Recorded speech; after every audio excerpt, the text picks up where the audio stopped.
До недавнего времени никто не понимал, что происходит в стране. Было до конца непонятно, откуда столько преступности в стране и в системе власти. И только сейчас становится очевидным, что стала видна секта Хаббат и ее работа за ширмой.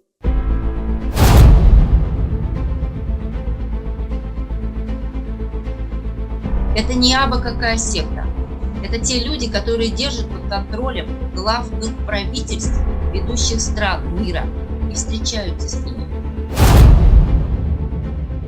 Цитата. «Никогда и нигде ни один руководитель России или СССР не сделал столько много для евреев, как Владимир Владимирович Путин. Во всех отношениях беспрецедентно», сказал Бер Лазаров, в книге написал «Еврейская Россия». Мы живем с вами, чего там закрывать глаза, живем в еврейском мире.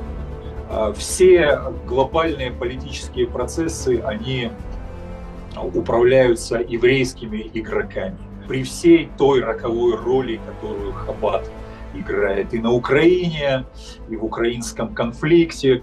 В данном случае, если сравнивать Гитлера с Хаббатом, то Гитлер отдыхает, потому что планы Хаббата по сравнению с идеологией Гитлера, они вообще считают, что достойными на земле могут жить только остаться 600 тысяч. Все остальные должны, так скажем, подлежать уничтожению.